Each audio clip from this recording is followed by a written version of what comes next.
Daily fact. आज हम discuss करेंगे नवंबर मंथ के कुछ इंपॉर्टेंट करंट अफेयर। और करंट अफेयर के रिगार्डिंग हम सोर्सेज की बात करें तो हम फॉलो कर रहे हैं न्यूज़पेपर्स में द हिंदू, इंडियन एक्सप्रेस को। एंड गवर्नमेंट साइट्स में अगर हम बात करें तो हम फॉलो करें पीआईबी और ऑल इंडिया रेडियो। प्लस साथ में हमारा टारगेट है पीवाईक्यू पर, कि जिस तरह से जो है वो एग्जाम में क्वेश्चन पूछे गए हैं अभी रिसेंट में, और उसी तरह से जो है वो हम करंट बेस्ड क्वेश्चंस को स्टैटिक के साथ लिंक करके जो है वो करंट अफेयर को प्रिपेयर कर रहे हैं। तो ये हमारा कोर थीम है और हमारी जो है वो कोर टारगेट है। अगर आप हमारे साथ नए जुड़े हो तो आप हमारे इनिशिएटिव को सब्सक्राइब कर सकते हैं और साथ में शेयर कर सकते हैं। तो आज के कुछ इंपॉर्टेंट टॉपिक्स को हम डिस्कस करते हैं। ये इस सीरीज़ का जो है वो पार्ट 1 है। करंट अफेयर के रिगार्डिंग हमने सेपरेट से जो है वो प्लेलिस्ट बनाई है, आप चेक कर सकते हैं।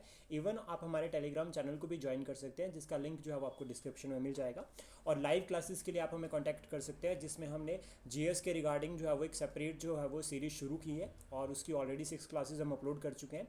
इवन मेंस आंसर राइटिंग के रिगार्डिंग भी जो है वो हमने जो है वो इनिशिएटिव शुरू किया है, जिसमें हम जीएस वाइज जो है वो पूरा कवर कर रहे हैं। Like GS1, GS2 and GS3 month wise cover करेंगे। और अलाइड मेंस टेस्ट सीरीज़ भी जो है वो हमने शुरू की है। तो आप चेक कर सकते हैं हमारे इनिशिएटिव्स ऑन टेलीग्राम एंड हमें जो है वो ज्वाइन कर सकते हैं। शुरुआत करते हैं कुछ इंपॉर्टेंट टॉपिक्स के साथ। तो सबसे पहला टॉपिक है मैंग्रोव्स। अब मैंग्रोव जो टॉपिक है वो सबसे पहले क्यों इंपॉर्टेंट है और किस तरह से इंपॉर्टेंट है। तो देखो, मैंग्रोव जो है वो इकोलॉजी का पार्ट है, इकोलॉजी एंड एनवायरनमेंट का पार्ट है, से पहला पॉइंट। सेकंड, ये ज्योग्राफी के साथ भी लिंक करता है। तो ये क्वेश्चन आपको GS3 में भी देखने को मिल सकता है और GS1 में भी जो है वो क्वेश्चन बन सकता है। तो यानी कि टॉपिक जो है वो दोनों GS1 और GS3 दोनों के लिए इंपॉर्टेंट है। अब ये न्यूज़ में क्यों है, क्योंकि साइक्लोन दाना का जो दाना नाम है वो कौन सी कंट्री ने दिया है, इसका नाम जो है वो आपको कमेंट बॉक्स में बताना है। आप जो है वो इसका आंसर कर सकते हैं। साइक्लोन दाना का जो इम्पैक्ट था उड़ीसा पर, जितना सोचा जा रहा था उससे कम हुआ है। और इसका जो कारण था वो था भितरकनिका के जो ये मैंग्रोव्स फॉरेस्ट है, भितरकनिका नेशनल पार्क जो उड़ीसा में है, यहाँ पर जो मैंग्रोव्स है, इन्होंने जो है वो साइक्लोनिक स्टॉर्म्स के जो प्रभाव था उसको कम किया।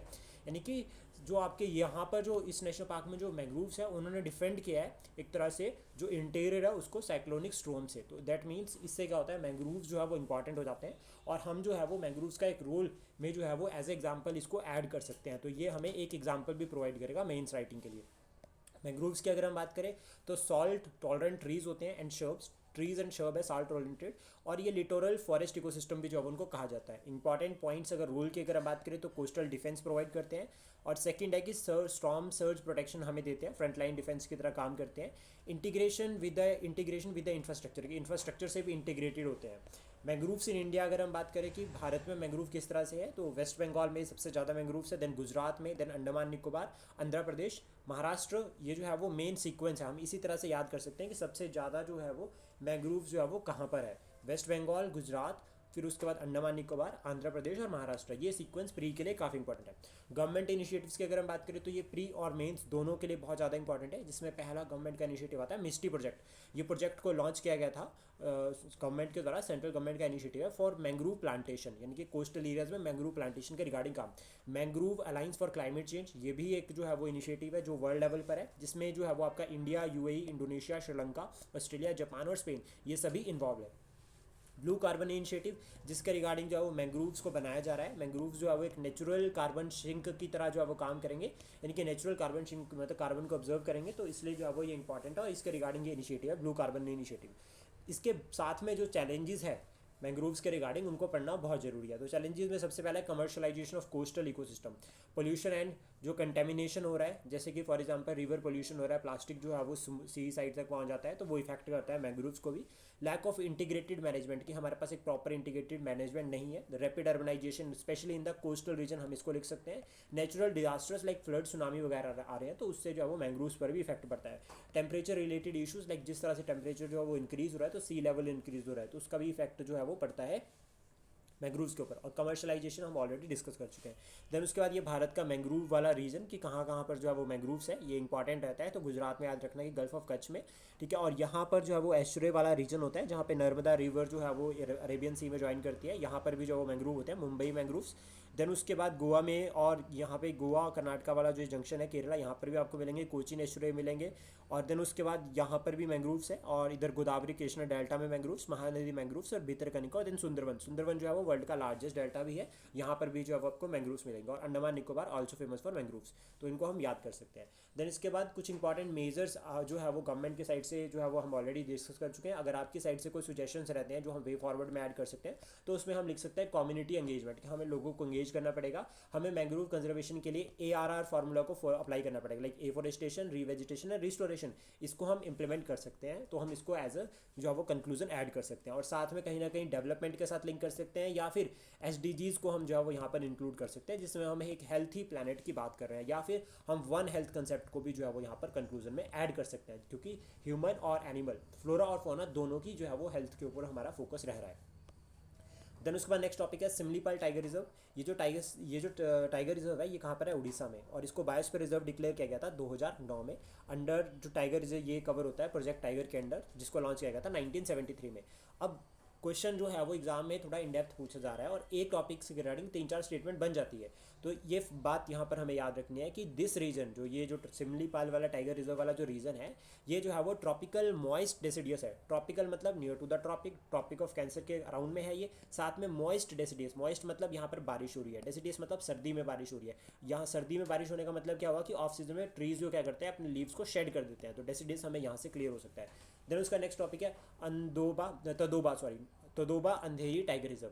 तदोबा अंधेरी टाइगर रिजर्व ये है महाराष्ट्र में, और ये oldest and largest national park in the state, Maharashtra state में सबसे लार्जेस्ट है और ओल्डेस्ट है। तदोबा जो है वो लोकल डाइटी है, ट्राइबल डाइटी है, जिसके नाम पर जो है वो इसका जो है वो नाम रखा गया, और अंधेरी जो है वो रिवर क्रॉस करते हैं इस टाइगर रिजर्व से। तो ये रिवर का नाम याद रखना, डाइटी का नाम याद रखना, ये दोनों बहुत इंपॉर्टेंट रहता है। बहुत माइन्यूट फैक्ट पर जो है वो UPSC और अदर स्टेट के जो एग्जाम्स है वो यहाँ पर जो है वो क्वेश्चन पूछे जाते हैं। Then Mahadevi wild life sanctuary, ये गोवा में है, और यहाँ से महादेवी रिवर जो है वो क्रॉस करती है इस वाइल्ड लाइफ सेंचुरी से। देन उसके बाद नेक्स्ट है क्लाइमेट चेंज का जो है वो वर्सनिंग इफेक्ट के बारे में। ये क्लाइमेट चेंज के क्या इंपॉर्टेंट फैक्ट पड़े, और ये हमें मेंस के लिए बहुत इंपॉर्टेंट है। ये डाटा जो है वो हम डायरेक्ट मेंस में ऐड कर सकते हैं। तो ये न्यू रिपोर्ट है जो कि लैंसेट काउंटडाउन ने जो है वो on health and climate change जो है वो रिलीज़ की है। इसमें ये कहा है कि 48% of the world land area faced extreme drought condition जो है वो फेस कर रहा है लास्ट ईयर यानी कि 2023 में जो है वो फेस किया है, और ये जो है वो सेकंड लार्जेस्ट एरिया जो इफेक्ट हुआ है आफ्टर 1951। तो यानी कि 2023 में 48% एरिया जो है वो एक्सट्रीम ड्रफ कंडीशंस को फेस करा। देन उसका 60% of the land affected with extreme rainfall event, ये भी जो है वो यहाँ पर हाईलाइट किया है, और हमने देखा भी है 2023-24 में कितनी ज़्यादा बारिश हुई है। Then 151 million people will experience food insecurity due to the extreme weather event. 1981 से लेकर 2010 के बीच में 151 मिलियन पीपल जो है वो एक्सपीरियंस कर रहे हैं फूड इनसिक्योरिटी को। ये भी एक इंपॉर्टेंट पॉइंट है, हम इसको ऐड कर सकते हैं। और उसके बाद नेक्स्ट आता है कि 512 बिलियन आवर जो है वो लॉस हुए हैं लेबर आवर्स 2023 में due to the climate change events. ये बहुत इंपॉर्टेंट है, जिससे इकोनॉमिकली अगर हम बात करें तो कितना नुकसान हुआ हमें, $835 बिलियन इनकम का जो है वो नुकसान हुआ है। तो ये भी एक इकोनॉमिक फैक्टर हम ऐड कर सकते हैं, क्लाइमेट चेंज का इकोनॉमिक इंपैक्ट क्या है। हीट वेव्स इंक्रीज हुए हैं, फ्रीक्वेंट लू like conditions, even hilly areas में अगर हम बात करें तो लू लाइक कंडीशन जो है वो बन गई है। इवन क्लाइमेट चेंज के रिगार्डिंग भी जो है वो इसका बहुत इंपैक्ट पड़ रहा है। टेम्परेचर जो है वो इंक्रीज़ हो रहा है, और हम देख रहे हैं plain areas as well as hilly areas में टेम्परेचर किस तरह से इंक्रीज़ हो रहा है। लॉस ऑफ सोशल कैपिटल, ये बहुत इंपॉर्टेंट है कि सोशल कैपिटल लाइक लोग जो है वो काम करने नहीं जा पा रहे हैं, और वो घर पर ही जो है वो, इवन गवर्नमेंट ने भी जो है वो डिक्लेयर किया है कि जब हाई टेम्परेचर हो गया था उस रिगार्डिंग कहा था कि कोई भी जो है वो घर से बाहर ना निकले जब तक ज़रूरत नहीं है उसके रिगार्डिंग। देन फिर नेक्स्ट यहाँ पर आता है, ये इंपॉर्टेंट टॉपिक है बहुत ज़्यादा, और ये पॉइंट्स हमें काफ़ी हेल्प करेंगे मेंस में। देन नेक्स्ट टॉपिक आता है प्रोजेक्ट एलिफेंट। प्रोजेक्ट एलिफेंट जो है आपका 1992 में जो है वो लॉन्च किया था। इसको लॉन्च किया गवर्नमेंट ऑफ इंडिया ने, और यहाँ पर जो नोडल मिनिस्ट्री है वो है ministry of environment, forest and climate change for elephant conservation. Total 33 जो है वो एलिफेंट रिजर्व्स है प्रेजेंट टाइम में अभी भारत में। एशियन एलिफेंट की अगर हम बात करें तो IUCN स्टेटस जो है वो एंडेंजर्ड है, और ये IUCN जो है वो 1948 में बनी थी, ओल्डेस्ट एनवायरमेंट ऑर्गेनाइजेशन है। Wild life protection act 1972 schedule 1 में इंक्लूडेड है एशियन एलिफेंट, और साइट्स में जो है वो अपेंडिक्स 1 में जो है वो इंक्लूड है। अदर फैक्टर्स की अगर हम बात करें एशियन एलिफेंट के रिगार्डिंग, तो पहला ये आता है कि एशियन एलिफेंट के जो हर्ड यानी कि जो ग्रुप होते हैं वो smaller in size in comparison to the African elephant, ठीक है। सेकंड उसके बाद है कि गेस्टेशनल जो पीरियड है वो जो है वो 22 मंथ्स होता है, सबसे ज़्यादा होता है एशियन एलिफेंट्स का। देन उसके बाद लिग्नोसेट, ये एक जो है वो वुडन सैटेलाइट है जिसको लॉन्च किया है किसने, जापान ने, एंड ये जो है वो जापान ने लॉन्च किया, और फर्स्ट वर्ल्ड की फर्स्ट सैटेलाइट है जो कि लकड़ी से बनाई गई है। और लिग्नो का जो मतलब है वो है वुड, ये एक लेटिन वर्ड है जिसका मतलब हो गया वुड, इंपॉर्टेंट। यहाँ पर जो है वो हम अपनी लैंग्वेज में जो है वो जो वुड यूज़ की गई है उसको जो है वो टिम्बर कहते हैं, लेकिन जो ट्री यूज़ किया गया उसका नाम है मेगलीना, और वो जो है वो नेटिव है जापान का। देन उसके बाद नेक्स्ट है इंटरनेशनल एनर्जी एजेंसी, ये काफ़ी न्यूज़ में है और ये एक ऑटोनोमस इंटर गवर्नमेंटल ऑर्गेनाइजेशन है within OECD, organisation of economic corporation development. OECD की जो ये ग्रुप है, इसके अंदर जो है वो ये ऑर्गेनाइजेशन बनाई गई। इसका जो मिशन है, मिशन विजन हम डायरेक्ट लिख सकते हैं। जो मेन टारगेट है वो है सिक्योर एंड, मेन टारगेट जो है वो उसका क्या करना है, secure and sustainable energy future for all, जो है वो मेन विजन है। फॉर्म हुई थी 1974 में, आफ्टर द 1973 ऑयल क्राइसिस जो हुए थे 1973 के, उसके बाद जो है वो ये ऑर्गेनाइजेशन बनी। इसका जो मेन फोकस है वो रिन्यूएबल एनर्जी और क्लाइमेट चेंज, यानी कि एनवायरमेंट कंजर्वेशन पर भी जो है वो फोकस किया जा रहा है। रिन्यूएबल एनर्जी और क्लाइमेट चेंज, अभी जो है वो ऑर्गेनाइजेशन मल्टी जो है वो फ्रंट पर काम कर रही है। 31 जो है वो मेंबर्स है, हाईकोर्ट एग्जाम में पूछा गया था इसमें कितने मेंबर्स है। 13 जो है वो एसोसिएशन कंट्रीज है और 5 जो है वो असेशन नेशंस है। भारत जो है वो इसका एसोसिएट मेंबर बना था 2017 में, यानी कि भारत जो है वो इसका फुल टाइम मेंबर नहीं है। 2 रिपोर्ट्स ये रिलीज़ करता है, वैसे जो इंपॉर्टेंट है, रिलीज़ तो और भी बहुत सारी रिपोर्ट्स करता है, लेकिन जो हमें याद रखनी है वो है वर्ल्ड एनर्जी आउटलुक जो ये रिलीज़ करते हैं, और सेकंड है वर्ल्ड एनर्जी बैलेंसेस। ये 2 रिपोर्ट्स जो है वो ये रिलीज़ करते हैं, इंपॉर्टेंट वाली जो है। OECD की अगर हम बात करें तो 38 मेंबर्स है, 1960 में बनी थी, और यहाँ पर वो मेंबर्स इंक्लूडेड है जो डेमोक्रेटिक वैल्यूज़ को सपोर्ट करते हैं और फ्री मार्केट सिस्टम को प्रमोट करते हैं। एम जो है या टारगेट अगर हम बात करें, फोस्टर करना प्रोस्पेरिटी को, इक्वालिटी को और अपॉर्चुनिटीज़ एंड जितने भी वेलबींग है लोगों का वो सोचना, यानी कि वेलबींग को प्रमोट करना, इकोनॉमिक डेवलपमेंट और इक्वालिटी और प्रोस्पेरिटी को मेंटेन करना जो है वो मेन टारगेट है। एक्सरसाइज विम्बैक्स की अगर हम बात करें 2024 में, तो इंडिया और ये जो है वो वियतनाम के बीच में हुई है, और ये कहाँ पर हुई है एक्सरसाइज, अंबाला में और चंडी मंदिर, ये 2 रीजन है जहाँ पर ये एक्सरसाइज होगी। ये एक बायलेटरल आर्मी एक्सरसाइज है इंडिया और वियतनाम। 2024 का एडिशन इंडिया में हुआ है, ये याद रखना जरूरी है। उसके बाद नेक्स्ट है international Solar alliance, 7th annual assembly जो है वो न्यू दिल्ली में हुई, और इंडिया जो है वो री इलेक्ट हुआ as a president of the International Solar Alliance 2024 से लेकर 26 के लिए, और फ्रांस जो है वो वाइस प्रेसिडेंट है। इवन ये जो इनिशिएटिव है इंडिया और फ्रांस का ही जो है वो ये कंबाइन इनिशिएटिव है। हेडक्वार्टर जो है वो इंडिया में है, और इंडिया में हेडक्वार्टर कहाँ पर है ये आपको कमेंट बॉक्स में बताना है। इसको एस्टेब्लिश किया गया था 2015 में पेरिस एग्रीमेंट के थ्रू, COP21 हुई थी, जिसके बाद जो है वो अब बनाई गई। अभी जो है वो COP29 जो है वो रिसेंटली होने जा रही है। ये कहाँ पर होने जा रही है, इसका आंसर आप कमेंट बॉक्स में कर सकते हैं। प्रेजेंट मेंबर्स की अगर हम बात करें इंटरनेशनल सोलर अलायंस में, तो वो अराउंड 119 है, इसमें इंक्रीज होते रहता है मेंबर, और जो लेटेस्ट मेंबर बना है वो बना है माल्टा। आप इसको एक बार चेक भी कर सकते हैं और करेक्ट भी कर सकते हैं। अगर इनमें कोई मेंबर रिसेंटली इंक्रीज हुआ है तो हम उसको ऐड कर सकते हैं, क्योंकि ये पूछा जाता है कि रिसेंट मेंबर कौन बना है। देन उसके बाद नेक्स्ट जो है वो क्वेश्चन है जिसका आंसर आपको कमेंट बॉक्स में बताना है। Asia Pacific climate report recently जो है वो न्यूज़ में है, इसको किसने रिलीज़ किया है। आपके ऑप्शंस है ADB, IMF, वर्ल्ड बैंक और UNDP। इसका आंसर आप कमेंट बॉक्स में कर सकते हैं। प्लस हमने जो है वो ये क्वेश्चन ऑलरेडी जो है वो MCQs में टेलीग्राम पे डिस्कस किया हुआ है।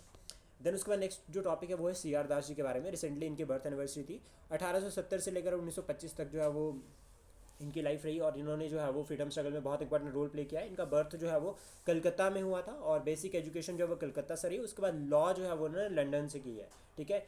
इन्होंने सक्सेसफुली डिफेंड किया था औरबिंदो घोष को इन Alipur conspiracy case 1909।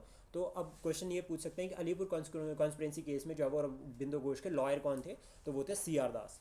CR Das ji ने जो है वो पार्टिसिपेट किया था NCM में, नॉन कॉर्पोरेशन मूवमेंट जो लॉन्च की थी गांधी जी ने 1920 में, और इन्होंने एस्टेब्लिश करी थी नेशनल यूनिवर्सिटी एट ढक्का 1921 में, और 1992 का जो गया सेशन हुआ था उसको प्रेसाइड किया था CR दास जी ने। स्वराजिस्ट और नो चेंजर्स जो बने थे, एक तरह से कांग्रेस में स्प्लिट हुआ था 1922 में, तो यहाँ पर स्वराजिस्ट को लीड किया था और काउंसिल एंट्री की जो है वो डिमांड की थी। First elected mayor of the Calcutta municipal जो कॉर्पोरेशन थी उसके 1924 में, ये याद रखना है कि फर्स्ट इलेक्टेड मेयर जो थे वो CR दास जी थे कलकत्ता म्यूनसिपल कॉर्पोरेशन के। लिटरेरी वर्क की अगर हम बात करें तो न्यूज़पेपर्स में आता है फॉरवर्ड, जिसका नाम जो है वो बाद में लिबर्टी इन्होंने जो है वो चेंज किया, और इसके एडिटर जो है वो सुभाष चंद्र बोस भी थे। देन बुक्स की अगर हम बात करें तो इंडिया फॉर इंडियंस और फ्रीडम थ्रू डिसोबिडेंस, ये 2 बुक्स है जो इन्होंने लिखी है। नेक्स्ट टॉपिक जो है वो बहुत ज़्यादा इंपॉर्टेंट है, इवन सभी का ध्यान जो है वो COP29 पर है, लेकिन COP16 पर जो है वो भी टॉपिक जो है बहुत इंपॉर्टेंट है। COP16 यानी कि कन्वेंशन ऑन बायोलॉजिकल डाइवर्सिटी, ये हुआ है कोलंबिया में, और इसमें जो इंपॉर्टेंट आउटकम्स की अगर हम बात करें तो agreement to establish permanent subsidiary body, ये एक बात की गई यहाँ पर। Launch of Kunming biodiversity fund, ये इंपॉर्टेंट है, ये बहुत ज़्यादा इंपॉर्टेंट है बायोडाइवर्सिटी फंड। देन यहाँ पर साथ में डिस्कशन किया गया सिंथेटिक बायोलॉजी के ऊपर, इन्वेसिव एलियन स्पीशीज़ के ऊपर, इकोलॉजिकल बैलेंस के ऊपर और मेराइन कंजर्वेशन के ऊपर। ये कुछ इंपॉर्टेंट हाईलाइट्स है जिन पर जो है वो बात की गई, या जो हाईलाइट लिंक करती है COP16 के साथ में यहाँ पर भारत ने जो है वो लॉन्च किया है national biodiversity strategy and action plan for 2024 से लेकर 2030 तक, तो इसको भी जो है वो भारत ने लॉन्च किया है। COP15 की अगर हम बात करें तो ये 2022 में हुई थी कनाडा में, और यहाँ पर बात की गई थी adoption of the Kunming Montreal global biodiversity framework. और यहाँ पर जो इसका जो मेन टारगेट है वो एड्रेस करना है कि जो बायोडाइवर्सिटी के जितने भी थ्रेड्स है उसको एड्रेस करने का मेन टारगेट है। CBD की अगर हम बात करें, कन्वेंशन ऑन बायोलॉजिकल डाइवर्सिटी, ये मॉन्ट्रियल कनाडा में जो है वो इसका सेक्रेटरेट है। एस्टेब्लिश किया गया था 1992 में अंडर रियो अर्थ समिट 1992 में हुआ था। इसको अर्थ पार्लियामेंट भी कहा गया है। और जो एनफोर्समेंट हुई है इसकी वो हुई है 1993 में। एनफोर्समेंट ईयर जो है वो बहुत इंपॉर्टेंट है।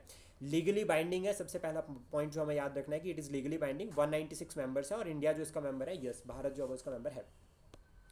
देन उसके बाद नेक्स्ट है वर्ल्ड टीबी रिपोर्ट या ग्लोबल टीबी रिपोर्ट की अगर हम बात करें 2024 की, तो उसको रिलीज करता है WHO, पहला पॉइंट। सेकंड पॉइंट यहाँ पर हमें याद रखना है कि टीबी जो है वो एक इन्फेक्शियस डिजीज है जो and caused by the bacteria mycobacterium tuberculosis. तो ये जो है वो बैक्टीरिया है टीबी, और जो है वो मोस्टली इफेक्ट करता है लंग्स को। क्यूरेबल है एंड प्रिवेंटेबल है। अब की फाइंडिंग हमें याद रखनी है जो इस रिपोर्ट में कहा गया है कि इंडिया ने जो है वो काफ़ी अच्छी प्रोग्रेस जो है वो टीबी एलिमिनेशन में की है, लेकिन स्टिल जो है वो बर्डन अभी हाई है। और टीबी मुक्त भारत अभियान भी जो है वो हमने इसके रिगार्डिंग जो है वो लॉन्च किया है। और 2023 में टीबी जो है वो लीडिंग कॉज ऑफ डेथ है वर्ल्ड वाइड, बात की जा रही है यहाँ पे। इवन कोविड-19 को भी सप्रेस कर दिया टीबी ने, इतना ज़्यादा डेंजरस जो है वो टीबी जो है वो रहा है। देन उसके बाद मेजर इनिशिएटिव्स अगर हम बात करें तो PM टीबी मुक्त भारत अभियान अवेयरनेस कैंपेन जो है वो लॉन्च किया गवर्नमेंट ने। Promotion of health facilities important, जिसमें टेलीमेडिसिन को हम ऐड कर सकते हैं। प्रधानमंत्री जन आरोग्य योजना को हम यहाँ पर ऐड कर सकते हैं। और टीबी हारेगा देश जीतेगा एक कैंपेन भी जो है वो लॉन्च किया है, जिसको भी जो है वो मेंस में ऐड कर सकते हैं और हम इसको याद कर सकते हैं। देन उसके बाद नेक्स्ट और जो लास्ट टॉपिक है हमारा वो है एक्सरसाइज गरुड़ शक्ति 2024। ये इंडोनेशिया में होने जा रही है या होगी इंडोनेशिया में। और किस किस के बीच में है ये? इंडिया और इंडोनेशिया। तो एक्सरसाइजेज जो है वो डायरेक्ट एग्जाम में पूछी जाती है। इससे पहले हम विम्बैक्स और दूसरी एक्सरसाइज हुई गरुड़, दो इंपॉर्टेंट एक्सरसाइज को हमने कवर कर दिया। इवन अलाइड के एग्जाम में भी जो है वो मित्र शक्ति पूछी गई थी। आई होप ये इनिशिएटिव आपको अच्छा लगा हो। Please support, share and subscribe daily fact. Thank you for today.